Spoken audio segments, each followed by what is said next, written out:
Welcome, everybody, or I should say Jumbo, Caribou. This is a really exciting day for me because our speaker was my boss when I was teaching in Nairobi, Kenya in 2015. For those who do not know, I'm Megan Clark. I'm in the theology department, and I'm the faculty chair of our CRS Global Campus Committee. And so one of the things we do together with, in the back corner is Victoria O'Keefe, my co-chair, is we have a global justice lecture series. And so today is the first of two this semester, the other being Tuesday, that specifically look at questions of justice, peace, and development in Africa. As is our practice when we begin, we begin with prayer. So I'm going to invite Marvelous Abraham from the African Students Association to lead us in prayer.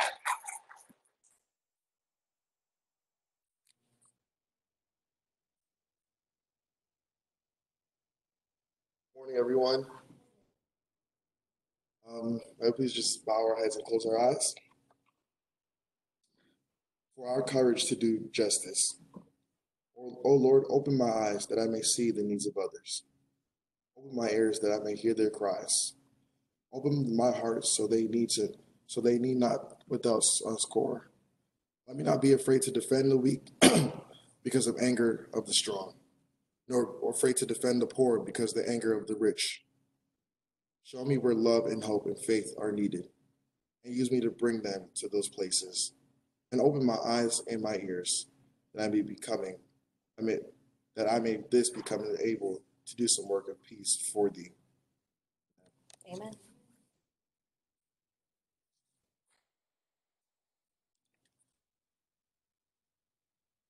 So our speaker for today is Dr. Elias Omondi Opongo. He is a Jesuit priest from Nairobi, Kenya, who is the director of the Hekima Institute for Peace Studies and International Relations at Hekima University College and the regional coordinator of the Africa Forum for Catholic Social Teaching. He holds a PhD in Peace and Conflict Studies from the University of Bradford in the UK, a master's in Peace Studies from the University of Notre Dame, a licentiate in Sacred Theology from Weston Jesuit School of Theology, which is now part of Boston College, a bachelor's in theology from Hekima, and a bachelor's in philosophy from Canisius in Kinshasa, Congo. This is what happens with Jesuits. They spend a lot of time in school. His research focuses in the area of transitional justice and post-conflict reconstruction, state building, and community peace building. He has done work on religious extremism and violence in Africa, reviewing the practice of intervention and interreligious dialogue. Edited a book, Pope Francis and Good Governance and Accountability in Africa.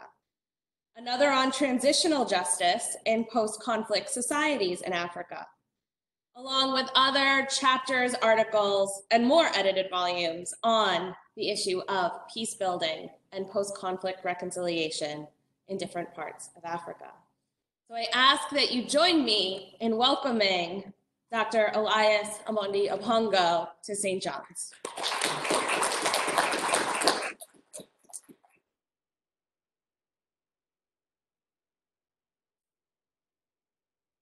It's an honor to be here, and thank you very much, Megan, for inviting me to St. John's. We've always promised each other that one day I'll pass by and keep coming to the US and never getting a chance to drop by. But at least this year, I'm a visiting fellow at Georgetown University, so it's given me an opportunity to come to St. John's and share with you a few thoughts. So I'll be talking about democratic transitions in Africa, challenge and promise. And I know that Africa is much larger than just reducing it to a little subject. So I'll be talking from a much broader perspective, but also giving some contextual examples to take us through this day. When we look at the African continent, there are certain moments of history that we need to acquaint ourselves with. And in modern history, the continent has gone through a number of periods, but I'll just highlight maybe 4 here. This works now. To get it to, okay, that's fine. 4 periods, and the first is the colonial period. If you want to look at where we are with democracy in the continent of Africa, and this colonial period witnessed atrocities, displacements, forced labor against Africans by the Western colonial occupation forces, or as Mudimbe says, it can be admitted that the colonists, that is those who settled in the region, as well as the colonialists, those exploiting a territory by dominating a local majority, have all tended to organize and transform non-European areas into fundamentally European constructs. The colonizers were out to acquire, distribute, exploit indigenous lands in their colonies through use of violence, forced labor, as well as restricted movements of Africans. And that happened literally across the continent. In fact, if you look at Congo, it was a private property of King Leopold of Belgium, and he enriched himself through the exploitation of Congo. The second phase is the post-independence period. And here, issues around identity, inclusion. When you're forming a nation, you're bringing people with different identities into one single identity. And sometimes that is really difficult. And if you look at formation of nations all over the world, up to the Peace of Westphalia in 1648, it had been very violent for these nations were formed. And so in this second phase of the post-independence period, it was particularly marked by the struggle for unification of new nation states, whose only foundational background was the colonial system of divide and rule. In fact, in quite a number of African countries, you are not allowed to form a political party if it is not a regional party, just to make sure that the nation is divided and you don't have a national representation as a party. As a result, a number of African countries fell into the sprees of military coups, competition for power, divisions, and the like. For example, in Zaire, Congo, which got its independence with only one university graduate, was not entirely prepared to manage a modern system of governance. Guinea-Conakry, Nigeria, Burkina Faso, Sudan, Mozambique, Uganda all fell into violent conflicts. If you look at that particular history, the Biafra War in Nigeria went on for almost 3-4 years, and it was again part of that particular struggle. Mozambique went into war and conflict just 3-4 years after independence, and Uganda the same. The third period was in the 80s, when we began to see economic decline in quite a number of African countries. The main concern for these particular countries was that, is this system really working for us? So many people are being left out of the system. The situation is such that the promised freedom is not what we are experiencing today. So this period had particular clamor for change, particularly in the areas of socio-economic realization of independence. When you move to the fourth period, in the 1990s, there's a certain feeling that one-party state isn't working for the continent. And the countries that had known military coups, if you look at quite a number of West African countries that have gone through military coups, came to the realization that unless there is a stronger constitution that limits the power of the presidency and of the ruling party, it's going to be difficult for a much larger participation of the population. And so during that particular period, we saw the emergence, very, very strong emergence of civil society groups. Religious institutions were very critical of the government, the media, as well as the international community that tied aid to socio-political revolutions or socio-political reforms. And that period of the 90s as well was particularly unique because in Europe too, we saw quite a number of changes. There was the fall of the Berlin Wall in 1980. And immediately Eastern Europe also fell into a lot of conflicts, especially the former Yugoslavia divided into quite a number of smaller countries, former USSR divided into smaller countries. So the wave and the spate of violence became very strong. And one of the things that we also see marked during that particular period, the early 90s, was the decline of interstate wars and the increase of intra-state wars. That is, there are more conflicts within nations, both in Eastern Europe and in parts of Africa, than before, when we experienced much more of the interstate. And remember that interstate wars were also very much propelled by the Cold War that we were experiencing. So the blocks, Western Bloc with the US and Europe, and also the Eastern Bloc with Russia and most of Eastern Europe. And the same was experienced also in Latin America. But also the period of the 90s, you may say, is the period of democratization and liberalization. In this particular period, the post-conflict reconstruction and its own articulation is very much articulated in quite a number of countries.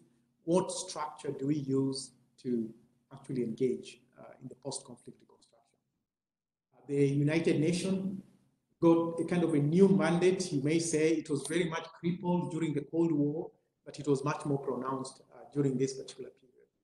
Another awareness was the Rwanda genocide happened in 1994, and that raised a lot of questions on the role of the UN and the international community in preventing this kind of violent conflicts, not only within the continent, because also in Bosnia-Herzegovina, we had another genocide going on. And so the renewed strategy by the UN for peace building, articulated by the then Secretary General Boutros Ghali and later on with Kofi Annan, meant that for quite a number of these African countries, democratization was very key, and reduction of the powers of the presidency or the premiership was very, very important. I'd like to mention here, in the 2000s now, another decade that we've experienced up to today has been largely constitutional. And constitutionalism in the sense that we need stronger institutions and not stronger personality. We need to institutionalize the process for naming of the executive, of the legislature, and also of the judiciary. That the judges ought to be independent from direct nominations by the presidency or by the Congress or Parliament. That the Parliament or the Congress ought to be independent from the executive, and the judiciary too has to have a security of tenure, that you can't just fire an attorney general. He has to have a security of tenure. So these periods of constitutionalism have had two main, I would say, perspectives. One has been where there's been much more emphasis by certain presidents of wanting to stay longer. And they're getting fewer and fewer. In the pre-1990, they were, I would say, majority, but now the minority. Rwanda, we've had in Burkina Faso, but that fell. In Cameroon, in Uganda, in Togo, quite a number of these countries, we've seen almost life presidencies being pushed as an agenda or change of constitution in order to allow them to stay longer. But in most countries now, we've seen also the call for constitutional review process that allows for a much stronger constitution and accountability on the part of political leaders. But there's a new phenomenon now, and not just in Africa, but also in across the globe, and is the proliferation of militia groups. And today, in fact, the global threat to security is through these organized networks of militia groups. And these particular groups do operate very closely sometimes with political entities or financed by those particular entities. Particularly in Latin America, this is very, very well pronounced. In South Africa, it's well pronounced, and also in Angola, and also some parts of Eastern Africa, but also in Nigeria, the Fulani herdsmen and women who have been very ferocious in attacking people in the south. But also the other group has been the terrorist networks that we've experienced in a number of countries. Whether you're talking of Al-Shabaab in the Eastern African region coming from Somalia, or you're talking about the Boko Haram emerging from Nigeria into Niger, Chad, and now even in Burkina Faso as well. Let me now move to further explanation of a number of these transitions that I've just talked about. And the first one here on the constitutionalism, and to make references to a number of countries, just to contextualize it, so that I don't talk too much in general about the African continent, is life presidency that we've seen in Uganda, Rwanda, DRC, Togo, and quite a number of countries. Thank God for DRC, now Democratic Republic of Congo. They've had their elections this year. So that was a bit of a progress, even though the president was not ready to move on. In Rwanda, they've changed the constitution. The presidential limit was 7 years, which is renewable to another 7. The president said, well, let's review this constitution. They had a referendum, and now it meant that he had another 3rd term of 7 years.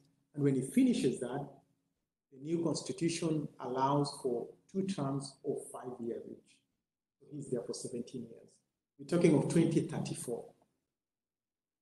Then the other positive thing that has happened in most recent months now, and maybe between last month and 2 years ago, the non-violent revolutions. South Sudan was really phenomenal, where you saw women with their children and families having kind of a carnival. But actually, it was a sitting for more than 3 months against a president that has been there for more than 25 years, very militarized, in a Muslim country that nobody will ever think that this will happen, but they stood their ground. And the civil professionals were able to push the government to actually step down. And the military president stepped down. Now they went into negotiation, still very non-violently demonstrated up to the military camp.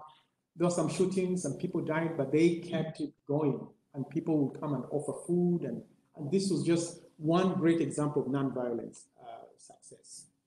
The second was in Burkina Faso, where the young people said, well, you've been in power for 27 years. We don't want you as our president.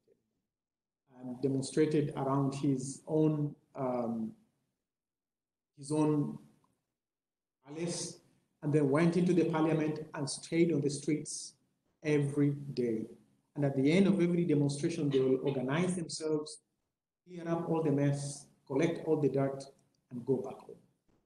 That was a very well organized. And also, of course, in the Tahrir Square in Egypt, had some moments of violence, but also a great show in Tunisia, where the president had to leave just because of all this non-violent demonstration. So that tells you, too, that these alternatives to militarization seem to have worked in a few cases. Militant and violent extremism that we've seen now, attack against the Anglophones in Cameroon, which is dominantly a French-speaking country, in Rwanda, where the opposition has been silenced, and in Uganda, where the president wants to stay for a very long time, and I've already talked about some of those terrorist networks. Human rights and political accountability. This is a phenomenon of the 2000s as well, in light of constitutionalism and political accountability. The International Criminal Court has been able to bring forward a number of cases, including the current sitting president in Kenya, the case of former president of Libya, Gaddafi, South Sudan, Ivory Coast, Uganda. So in all these countries, the International Criminal Court has been calling for accountability amongst these particular leaders. The other element that I'll be elaborating later is the economic gains that have been experienced over the years, and I don't want to spend time on this. I'll be discussing that in the next few minutes. and particularly the agitation for political and economic inclusion. This is a major trend where we are asking whether is democracy what Africa needs now, or do we need systems of governance that are inclusive and don't leave anyone behind? Let's conceptualize this particular democratic transitions, and I'm going to rely on the theories of political violence and transitions that was carried out by a certain Gar. First, he talks about volition theories as one of the theories that can inform these transitions. Here we put emphasis on impact and dynamics of sociopolitical discontents, ideological and cultural dispositions and rational choices that are made either by government leaders or by the citizens themselves. That rational choice theory helps us to weigh out our options and consequences within those particular options. The second is structural theories. And here, if the structural political and economic structures are such that they exclude the majority, there's high likelihood of discontent among the population. And that can heighten possibilities of violence as well. Political process theories, again, attributing political violence to weak political institutions, and sometimes they're designed that way, that you have weak institutions, you go to court, but you can't win the case. In Tanzania, for example, once elections have been announced, that's it. The chair of Electoral Commission announces the results, and you have no right to contest. So those institutions favor actually the executive, and they're designed to be that way. So all these theories, in a sense, tell us about political tension and the kind of violence, particularly on the clash of interest between the elites, particularly. So let's talk about political inclusion. If you look at Africa now, today it's the fastest growing economy in the world, more than Asia and most of the Western world. It's growing at an average of 7% about 5 years ago, and now at an average of 4%, with a GDP in total of 134 billion US dollars a year. But still, majority of the population are left out.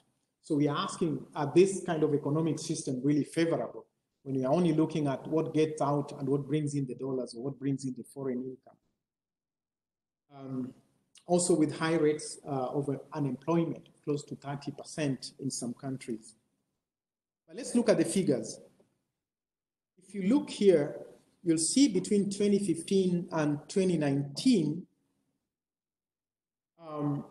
the economic growth according to regions, Central Africa is the first one, not doing so well, but at least sort of struggling in between. But the white one, the East African countries have been growing at a much faster rate. And then we have North Africa and Southern Africa as well. But as you can see, the growth rate here is between maybe 2% and 4%. And for some countries, up to 6%. So that's a positive, because we were not seeing this 10 years ago. But it also means that gradually some of these economic structures are beginning to work. But our critique is that they need to work for the majority and not just copy the systems of other capitalist nations, which leaves behind majority of the population. I picked this from Pope Francis in one of his documents, Evangelii Gaudium, when he says that today everything comes under the laws of competition and the survival of the fittest, where the powerful feed upon the powerless. And as a consequence, masses of people find themselves excluded and marginalized, without work, without possibilities, without any means of escape. I think it's a very strong statement, because we accept it to be the norm, that it's okay to have only 5% of students who go to college get to graduate school, and maybe just 1% in some countries will even make it to the university.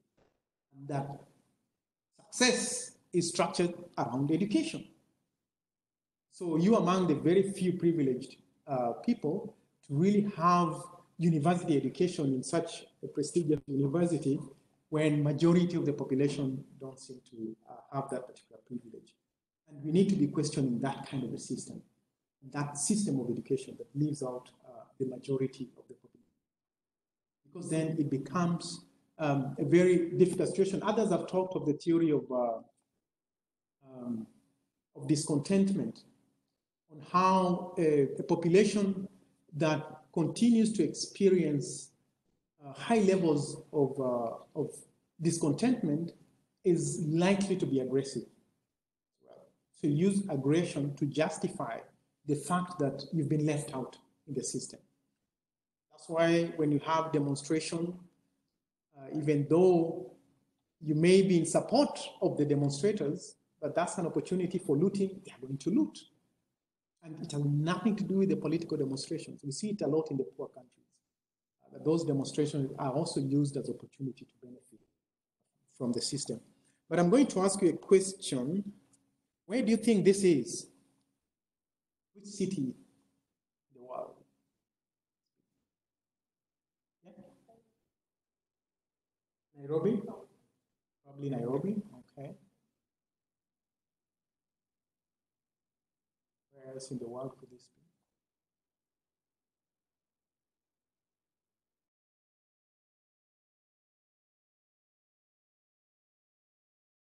Familiar at all? Yeah. Looks like Seattle. I know Seattle has that. Yeah. Mm-hmm. This is actually in Johannesburg, South Africa. Okay. And it can be any city in the world, you know, the way it looks. And where is this?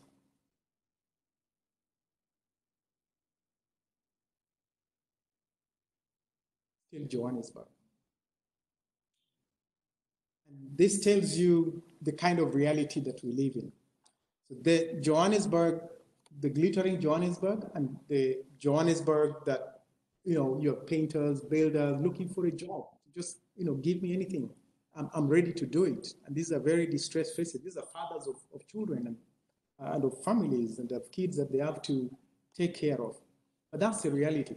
Now, the other, as we look at economic growth, we also see that many African countries are borrowing so much, and this is going to affect the kind of governance systems that we have for the future generations. The moment you begin to borrow almost slightly above the 50% of your GDP, then I think you're in trouble. You're living beyond your means, and a number of African countries are beginning to hit that particular mark of borrowing more than 50%. Let me move on now to issues around proliferation of armed and democratic transitions, and what is the state of the continent today. On the map on the left side, that was Africa in the 90s. And as I said, 90s meant quite a number of countries were in situations of conflict.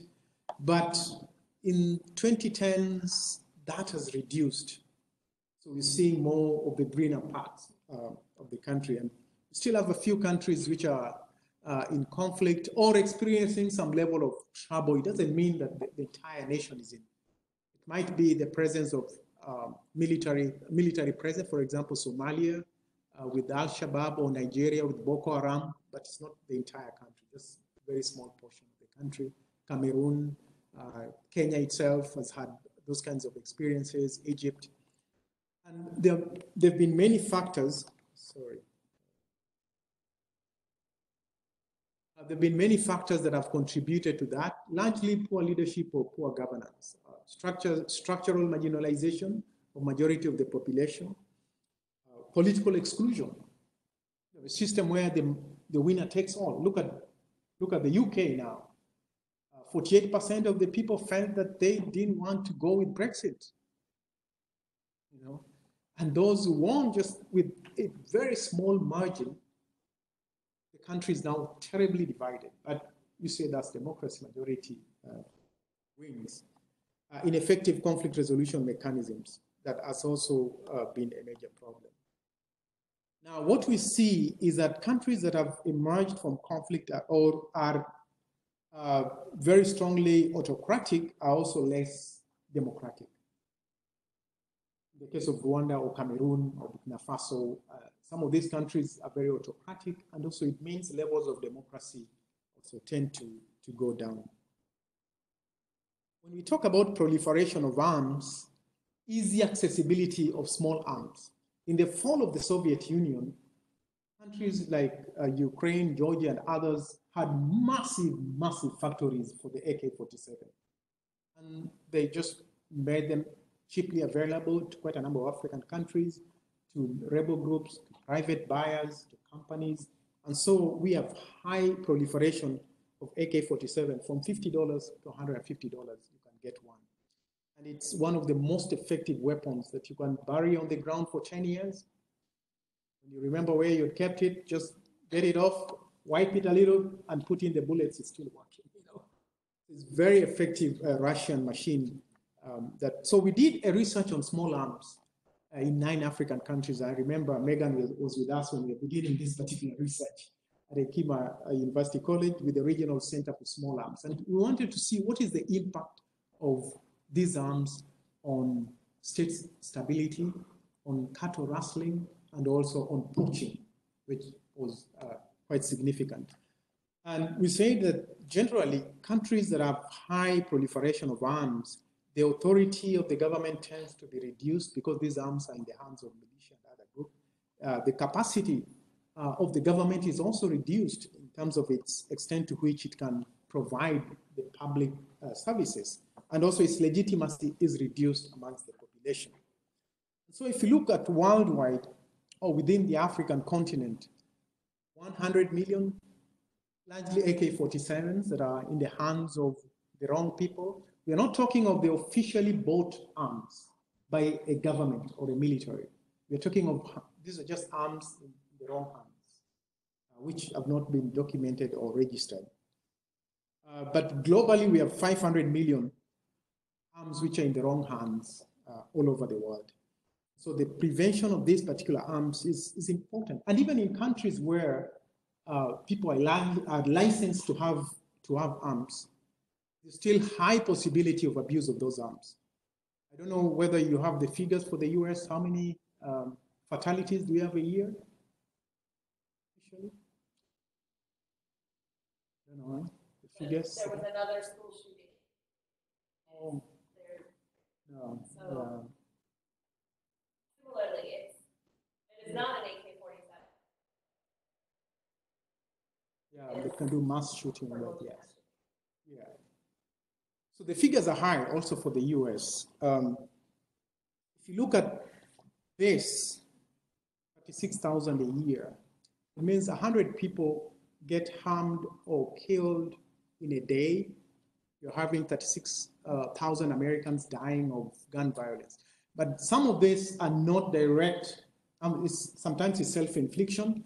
Actually, the cases of homicides are only 12,000, but cases of suicide from arms is 22,000.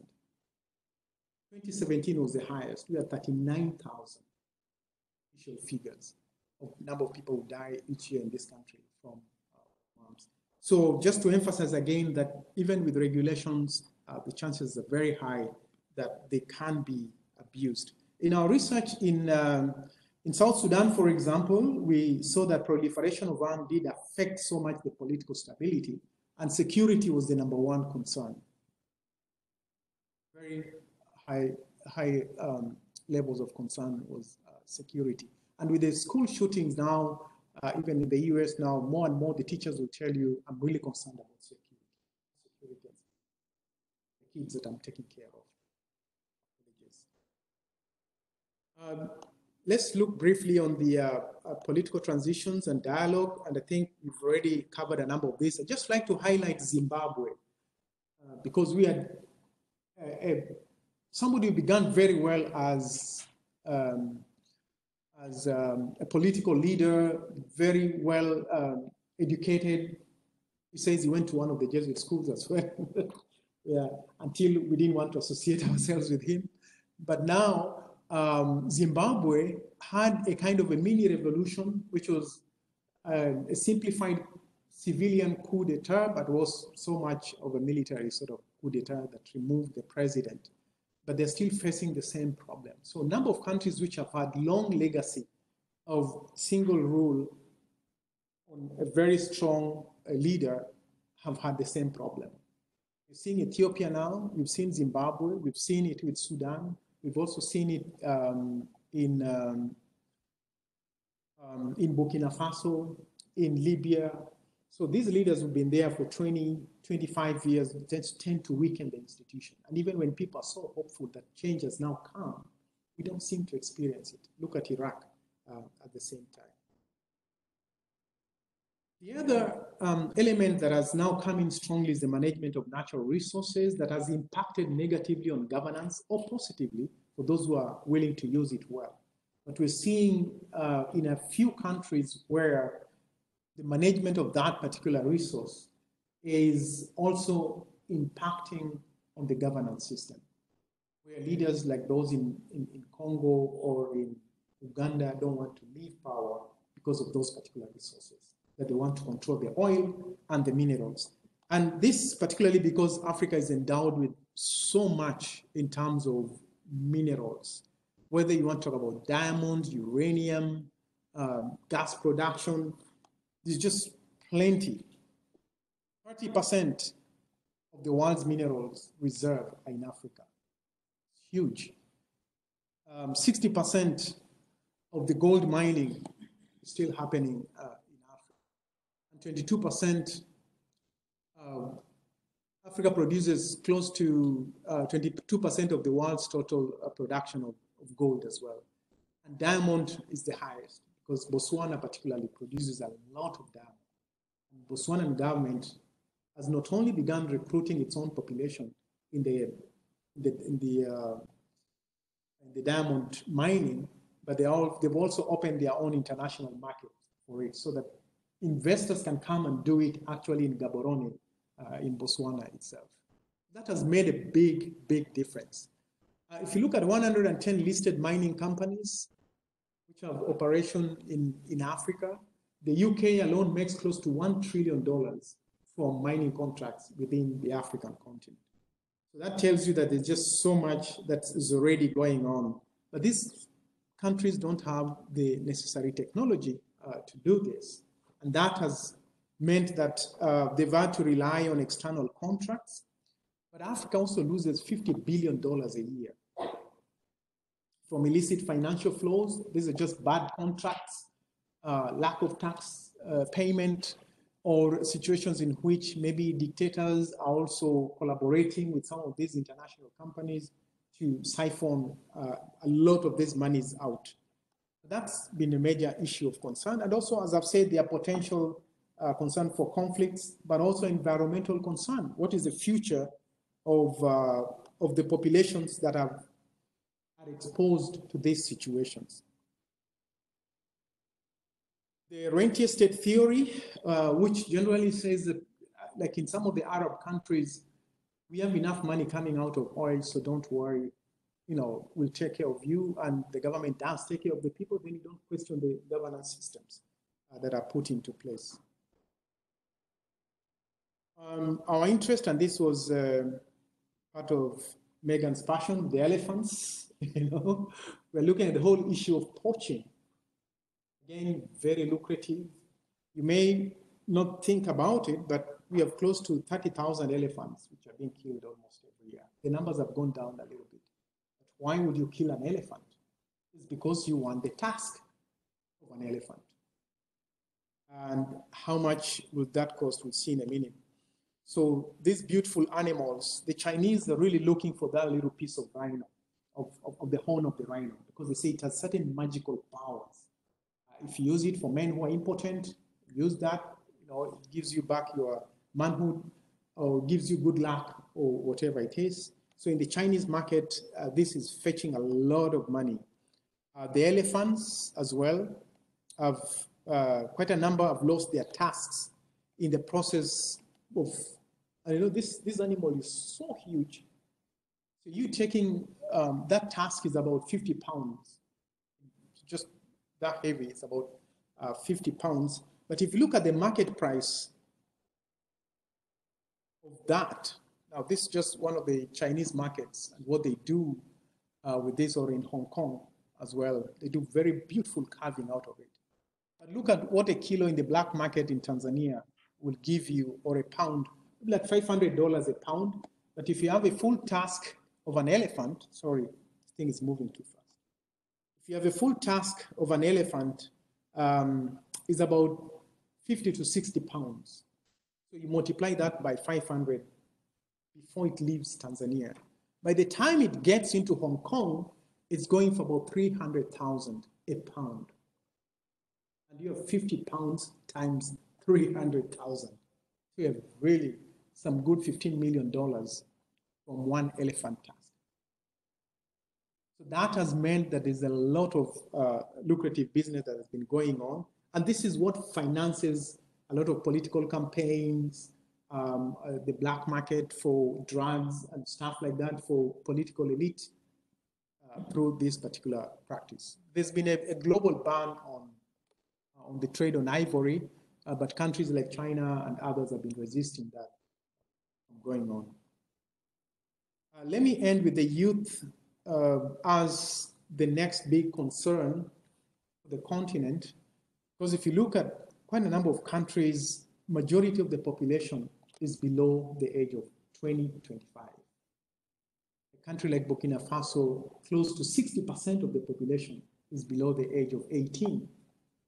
So this means that if there are no proper structures for education and for absorption into the employment market for this population, it's going to be a major, major challenge for the future.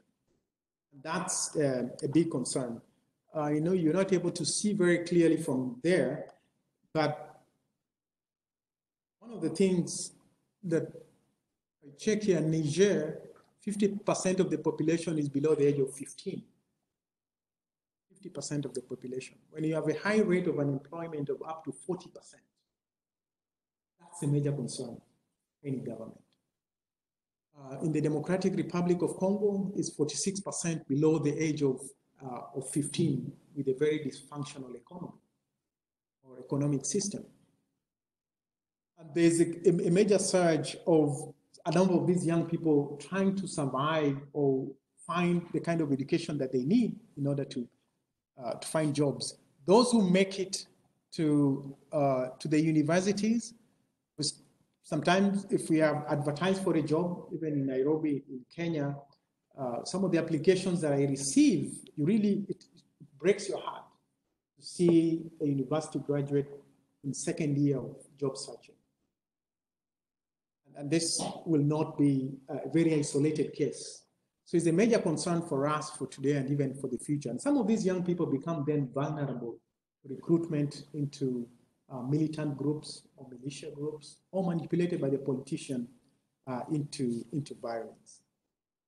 And so, in conclusion, I would say that the trends of democracy in the African continent now have improved to some extent given the review towards constitutionalism and through the strengthening of the institutions of governance. But we are not yet where we'd like to be. It's a moment to question the kind of democratic systems that we have and also the economic system. As long as there's no inclusion, the majority of the population, we are likely not to succeed in the systems of governance that we have. Thank you very much.